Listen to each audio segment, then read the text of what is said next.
सभा के अध्यक्ष महोदय जनाब अर्जुन सिंह के साथ हमारे इंटरनेशनल पार्टी के राष्ट्रीय अध्यक्ष जनाब सैयद सलीम साहब और जनाब हमारे उत्तर युवा जन क्रांति पार्टी के राष्ट्रीय अध्यक्ष नसीम साहब और सभी आज के इस मरहूम इलियास आदमी साहब की उम्र वफात पर किए जा रहे इस योग आए हुए सभी सम्मानित साथियों का मैं स्वागत करता हूँ।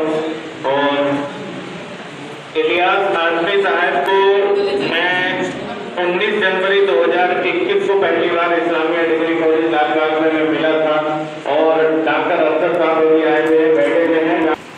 अभी पिछले वक्ताओं ने कहा था कि दूरंदेश को से ही ये भी मैंने महसूस किया था और बाकी बातें तो बहुत बातें होती रहेंगी। सिर्फ आज से उनको ख़िराज अकीदत पेश करने का दिन है। बहुत लंबी बात मैं कहते हुए हम उनको ख़िराज अकीदत पेश करते हैं और दुआएं मग़फ़िरत उनके लिए करते हैं। अल्लाह ताला उनको जन्नतुल फिरदौस में आला ताला मकाम अता फरमाए, उनकी मग़फ़िरत करें। बहुत बहुत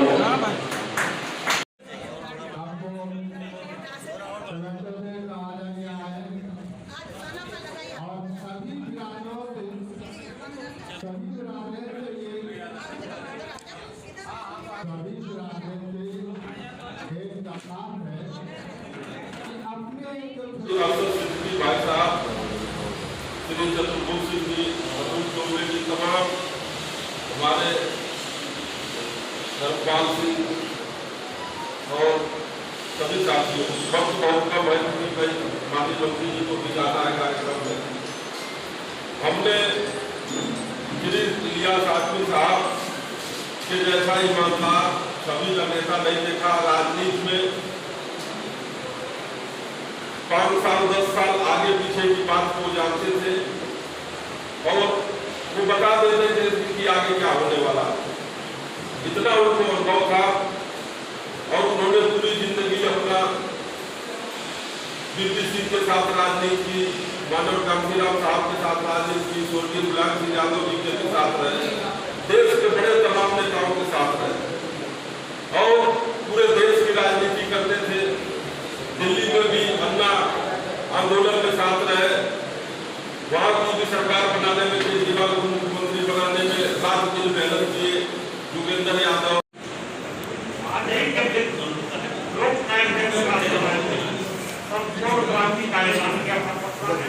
और कहा था कि जब तक भ्रष्टाचार समाप्त नहीं होगा तब तक इस देश में कोई विकास भी निकालते हो पानी को छोड़ते हैं।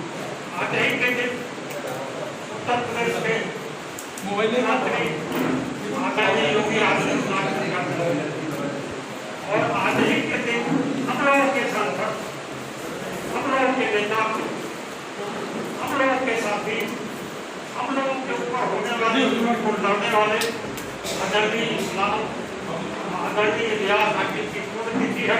ये एक सौभाग्य की बात है और आप यह सौभाग्य की बात यह भी है कि आप उसकी पुण्यतिथि का संकल्प दिवस के रूप में मेरा एक आग्रह है आपसे, भ्रष्टाचार नहीं सहेंगे, अन्याय नहीं सहेंगे। इस पुण्यतिथि पर के संकल्प दिवस पर आप संकल्प लीजिए कि जब तक हमारे शरीर में सांस रहेगी हम अन्याय नहीं बर्दाश्त करेंगे, हम बर्दाश्त करेंगे। यही उनको सच्ची श्रद्धांजलि होगी, यही उनके याद करने का तरीका होगा। इन्हीं शब्दों के साथ मैं अपनी श्रद्धांजलि अर्पित करता हूँ और आप लोगों से फिर एक बात गुजारिश करता हूँ कि याद रखिएगा, जो काम में लड़की नहीं है वह अपना अधिकार नहीं करता, इसलिए लड़ने की तैयारी करिए, लड़ाई लड़ते हैं। जय हिंद, जय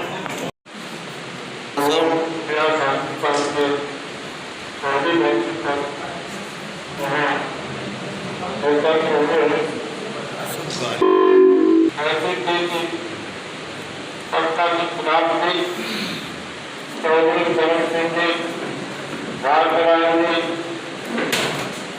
और डॉक्टर फरीदी साहब सब लोग इकट्ठा हुए थे।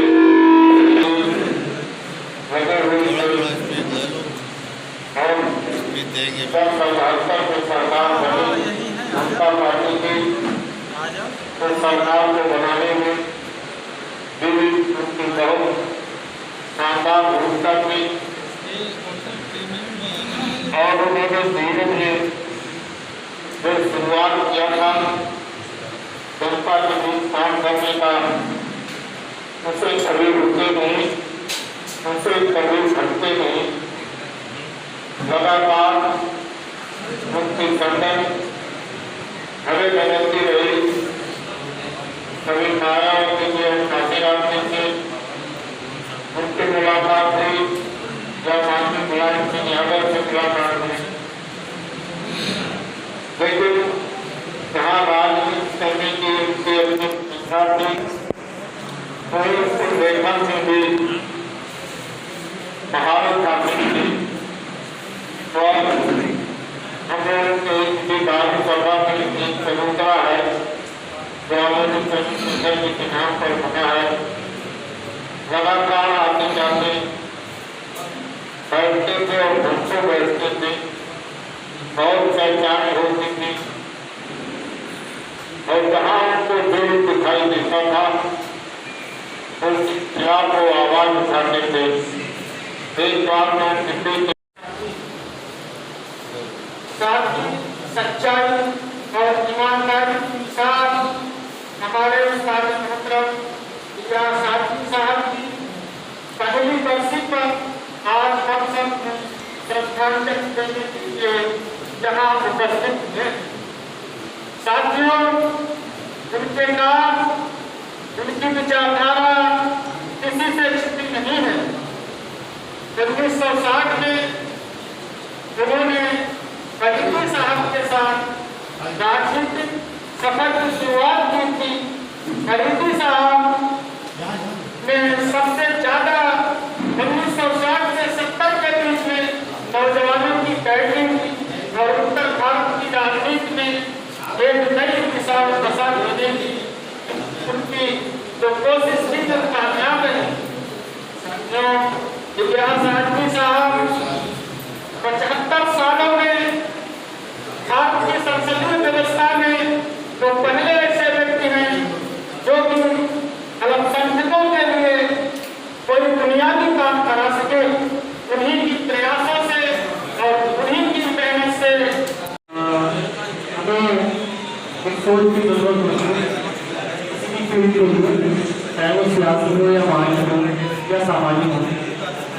और इसका पार्ट समझे हुए जो सारी बात करने की कोशिश करो, क्योंकि बहुत लोगों को ये लगता है कि पॉलिटिक्स एक गलत चीज़ है और पॉलिटिक्स से दूर रहना चाहिए। इससे क्या हुआ है कि जो नाहल लोग थे वो आज हमारे ऊपर रूल कर रहे हैं और हम सिर्फ एक टेबल डिस्कशन करते हैं पॉलिटिकल। तो उस सोच को या साधु साहब ने हमारी उस सोच को बदला है और हमें ये पार्टी का एक प्लेटफॉर्म देकर ये साबित किया है कि हम उस सोच को आगे लेकर जा सकते हैं और जो पॉलिटिकल जो एजेंडा है वो हम इस देश के सामने अच्छा रख सकते हैं और इसको हम मजबूती के साथ आगे लेके जा सकते हैं। तो लिहाजा बाकी लोगों को सुनने के लिए आया सुनने के लिए आया, शुक्रिया। उनकी विचारधारा के साथ कौम ने लपेट भी किया था और उनको पूरी तरीके से नवाजा भी था। जैसे मैं उनके बारे में यहाँ सुन रहा हूँ, बेशक एक मरतबा मेरी मुलाकात उनसे हुई थी आज से 2-3 साल पहले और क्योंकि मैं सामाजिक कार्यकर्ता हूँ, राजनीति में मैं दिलचस्पी नहीं रखता था, मगर मैंने उनसे एक मरतबा पूछा था क्या राजनीति में ईमानदारी को भी कोई जगह मिलती है सर? तो सांसद जी ने मुझे जवाब दिया था कि राजनीति में नंबर 1 पर ईमानदारी ही आती है। तो उनकी इन लाइनों से मुझे भी प्रेरणा मिली और मैं भी ये सफर आज तक जारी किए हुए और मेरी भी आज ये कुछ नसीबी है कि उनकी बरसी के मौके पर मैं यहाँ हाजिर आया।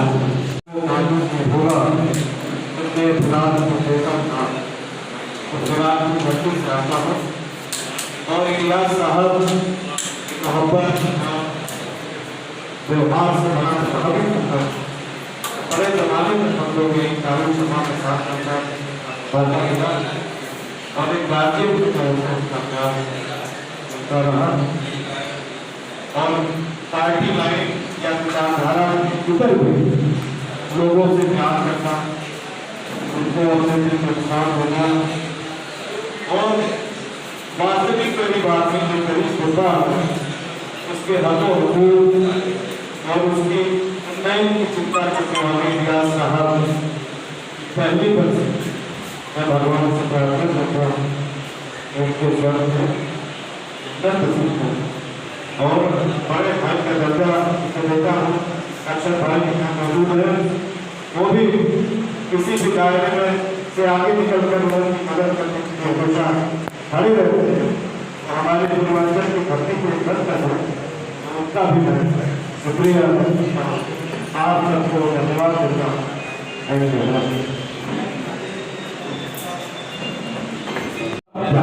संघर्षों के बाद टीपू सुल्तान भारत के पहले फ्रीडम फाइटर हुए जो उन्हें हर लगे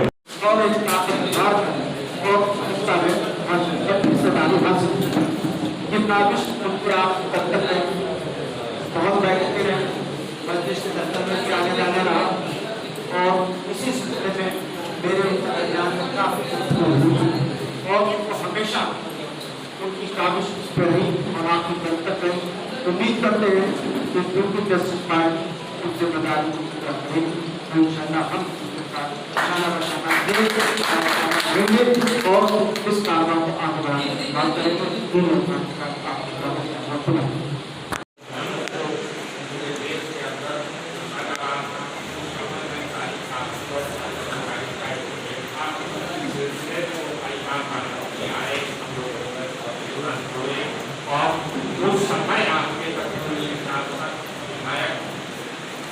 बोलने के लिए तैयार नहीं था, आए और मैं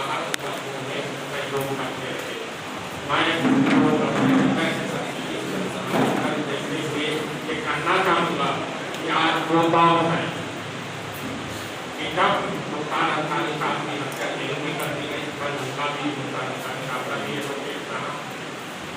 मुजाहिद की हत्या रास्ते में कर दी गई और सबसे बड़ी चीज ये है कि जिस तरीके से जो लोकल बाबा ने भारतीय माइनॉरिटी को और वर्ग से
छोटा सा वाक्य याद है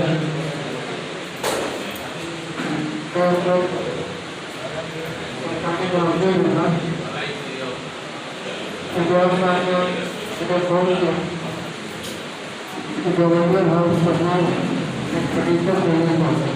आप सबसे उन्होंने कहा कि सेक्टर कमेटी की रिपोर्ट में एक पैराग्राफ में लिख दिया गया कि मुसलमानों में एक लक्ष्य है इस्लाम अल्लाह और इबादत। तो ये हकीकत है कि सेक्टर कमेटी की बात तो गवर्नर के सामने के पीछे लेते हैं सामने सब के बराबर अंदाज पर भेजा है उसको रिपोर्टर तारीख को मैंने उनको समझाया कि गवर्नर क्या होता है इस्लाम में तो बतावा काम बहुत करने की विश्वास को कहते हैं और लोगों संगठन को एक बहुत बड़े वालों को पैदा की और सभी लोग संकल्प था तो ध्यान हमें विचारधारा क्योंकि आज इस कार्यक्रम में अस्पताल के साथ और सबके साथ आने वाले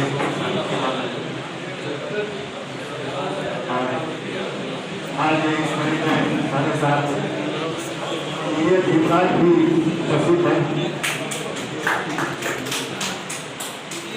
तो साथियों सबका नाम था मैं केवल बहुत कम शब्दों में उनकी सोच के बारे में आगे बढ़ सकता क्योंकि हम उनके साथ कुछ समय काम किया है उसमें काम से तो बागी रहा हो तो इसलिए हमारे लिए अच्छे साधन होते थे अच्छी बातचीत है और वो एक देश में चाहते थे क्या देश सब था जिस सोच पर यह देश आजाद हुआ भारत देश प्रथम नेतृत्व ने ये बात स्वीकार किया था कि यह देश हम सब मिलकर जीता है इसलिए हम सब मिलकर देश बनाए। ये प्रथम नेतृत्व की बात थी और जिसके तहत उन्होंने जब संविधान बना तो उसमें सबकी भागीदारी को हर स्तर पर सब भागीदारी सुनिश्चित लेकिन इसको जब सत्ता में आते हो तब पहले जो विचारधाराएं लोगों के पास थी और वो लोगों का इसके वजह से आभार व्यक्त करता हूँ साहब हरदोई में आके कोई मिसाल तय की शायद आगे वो होगी कि नहीं होगी हमारे सामने उसका अंदाज आके इतना विश्वास पैदा करे इतना सम्मान पैदा करे उस तरीके का व्यक्ति आज तक देखने में नहीं आया है बरतने में नहीं आया है और सुनने में नहीं आया है। देखा गया है मुझे सभी मंत्री साहब ने कल बताया कि भाई ऐसे से आना है तो मैंने कहा भाई इस वक्त था और मैं आया रहा सवाल वसीम भाई हैं सभी मंत्री साहब हैं सब लोग ज़्यादातर इसमें सब पहचानते ही हैं कुछ लोग नए लोग होंगे। सवाल इस बात का है कि किसी की बच्ची थे उनके पर्सनैलिटी थे जो में अज़्म मनाया जा रहा है आज। अभी हमारे जावेद जाफरी साहब कह रहे थे कि वो हाफिज थे हाफिज साहब थे और हाफिज होना इतनी बड़ी बात है जो दर हकीकत वो आईना थे हिंदुस्तान में मुसलमानों का उस तालीम का जो तालीमी शुरुआत जब हिंदुस्तान में दीन के साथ हुई अगर हम उनका मुकाबला हालांकि नहीं कर सकते कि अबू सीना के साथ हम उनका मुकाबला अबू कासिम के साथ नहीं कर सकते लेकिन फिर भी उन्होंने उस चीज को आगे बढ़ाया कि आपके दीनी और असली तालीम को हमें अपनी बुनियाद बनाना है तरक्की की। और ये आज इस यौम-ए-अज़्म पर हमें इस बात का इरादा करना है कि हमें उनके बताए हुए रास्ते पर चलना है। अभी लाइन लिखी हुई है कि हमारे पाँव का कांटा हमी से निकलेगा।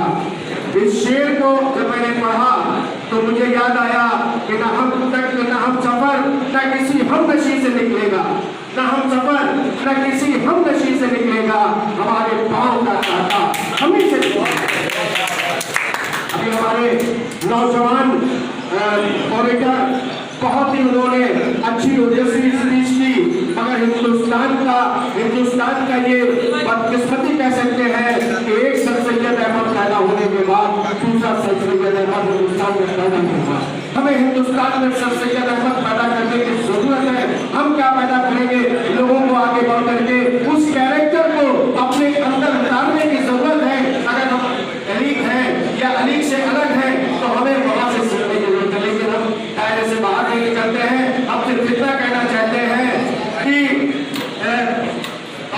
इत्तेफाक से बहुत चंद लाइनों में मैं अपनी बात महसूस करता हूँ। क्या इत्तेफाक से मौसम अच्छा है, तापमान कम है। इत्तेफाक की बात है कि तापमान कम है और उसमें चंद लाइनें कि अगर खिलाफ है होने दो, ये सब हुआ है कोई आसमान थोड़ी। अगर खिलाफ है होने दो, तापमान कम हो गया है, उस पर जरा गौर कीजिएगा, संकेत जहां तक जा रहा है पहुंचने दीजिए। अगर खिलाफ है होने दो, ये सब अगर खिलाफ है होने दो, चांद थोड़ी है, ये सब हुआ है कोई आसमान थोड़ी है। लगेगी आग तो आएंगे घर सभी सब में, यहाँ पे सिर्फ हमारा मकान थोड़ी है और सभी का खून है शामिल यहाँ की मिट्टी में, सभी का खून है शामिल यहाँ की मिट्टी में, किसी के बाप का हिंदुस्तान थोड़ी है। और एक और लाइन के तूफानों से आग मिलाओ, ये हमारे इलियास आदमी साहब की तरफ से कि तूफानों से आग मिलाओ, चट्टानों पर वार करो, मल्लाहों का चक्कर छोड़ो, तैर के दरिया पार करो, तैर के दरिया पार करो। हम सब के बड़े भाई, हम सब के गाइड अब्दुल मन्नान साहब बहुत जिस पर बहुत अच्छी शख्सियत के मालिक एक्स एमएलए बब्बू भाई और हम सब की हिंदुस्तान में लाग रहे, हिंदुस्तान को बचाने वाले वीर अब्दुल हमीद साहब, जो कि हम सब का फख्र है, के पुत्र मकसूद अंसारी साहब, मलिक साहब, हो सकता है बहुत से लोगों का मैं शायद नाम मुझे याद नहीं है, मैं दे नहीं पा रहा हूँ। और आज इस महफिल के रुहे रवा इलियास आदमी साहब के बड़े बेटे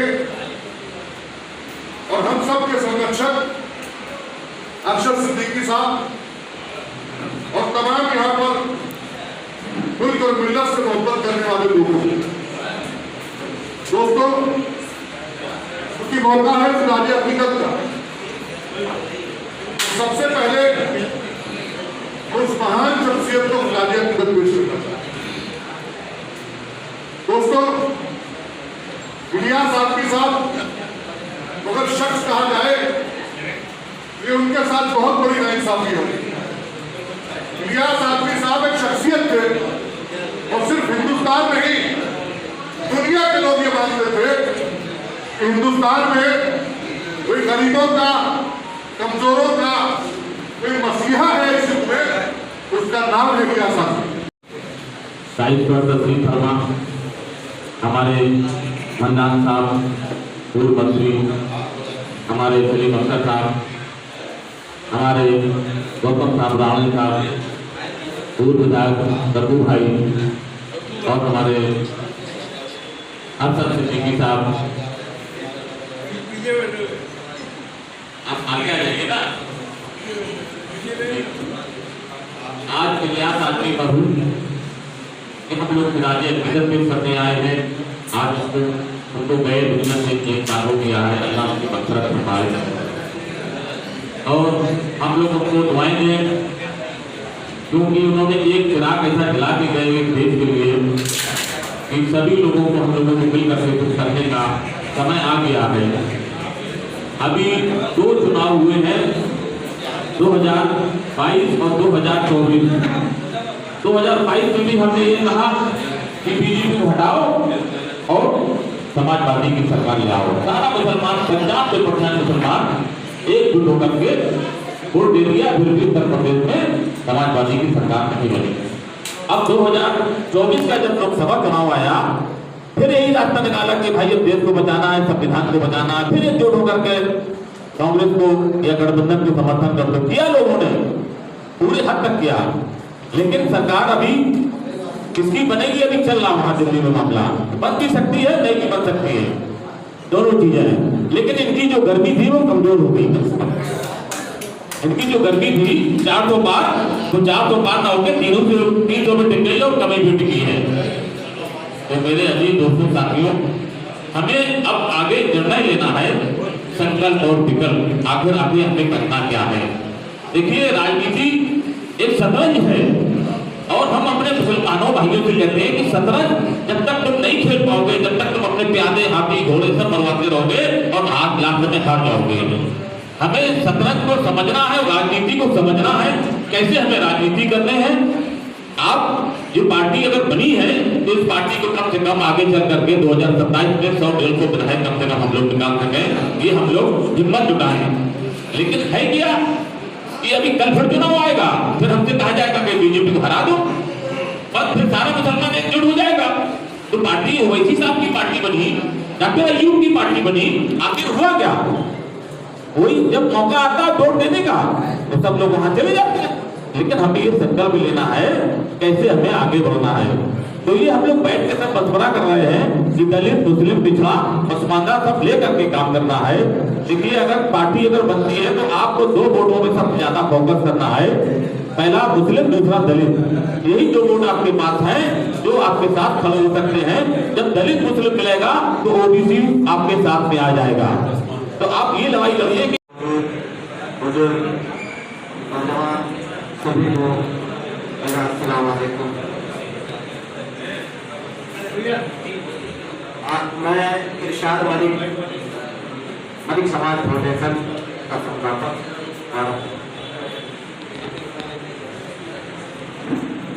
आज मुझे बड़ी खुशी हो रही है कि हमारे समाज और हमारे लोग अपनी सोच को जिंदा करें। हमारे मरहूम इलियास आजमी साहब से हमारी मुलाकात नहीं है, लेकिन उनकी तारीफ हमने हमेशा अपने बाप और अपने दोस्तों से सुनी। आज उनकी खुशबू हमको यहाँ तक खींच के लाई। वाकई ये खुशबू है जो आज इलियास मरहूम साहब इस महफिल में नहीं है, लेकिन उनकी यादें आज भी हम लोगों के बीच जिंदा है। उनका मिशन, उनकी सोच, उनके साहबजादे जो असद साहब हैं, मेरी उनसे भी कभी मुलाकात नहीं हुई है, लेकिन मैं लोगों से सुनकर जब हमें इन्वाइट किया गया, हमारे इरशाद हुसैन साहब ने कि आपका बुलावा है, तो मैंने कहा कि जो है अच्छी सोच, अच्छी मीटिंगों में हम जरूर पहुंचेंगे। तो ऐसी शख्सियत जिसकी तारीफ दूसरे लोग करें, उसका क्या करना। आज उनके साहबजादों ने दूर दूर से सभी लोगों को बुलाया है। ऐसी ऐसी शख्सियत यहाँ पे मंच पे मौजूद है। बिहार छोटा सा है लेकिन सोच पूरे हिंदुस्तान की है। बिहार छोटा सा है लेकिन सोच पूरे हिंदुस्तान की है। ये आज हमें लग रहा है पहली मीटिंग है, हम पहली मीटिंग में आए हैं, लेकिन हमें बहुत अच्छा लगा। लेकिन हम लोगों को अच्छी सोच देकर और अच्छे साथी बनाकर एक अच्छी ऐसी मुहिम बनाकर चलना है कि जैसे कि हमें हर समाज को, हिंदू मुसलमान को, सभी को साथ लेके चलना है। वरना हमारी कई पार्टियां बनी और एक ही नाम की वजह से हम लोग अधूरे पे जाकर फिर रह जाते। हम लोगों को जैसे लोहा लोहे को ही काटता है, लकड़ी है अगर हम तो लोहा को भी तोड़ना होगा, ताकि आने वाली नस्लें हम लोगों को एक अच्छी सोच और अच्छी यूनिटी को सलाम करें। सांसद जिनको आज हम याद कर रहे हैं और उनके लिए आज बहुत सारी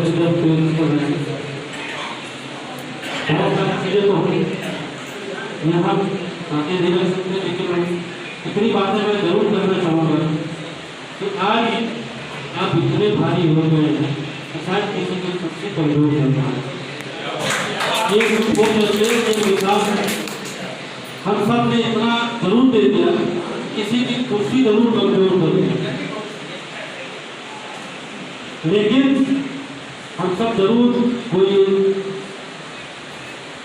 बसपा ऐसा बनना चाहता है, कोई भी रद्द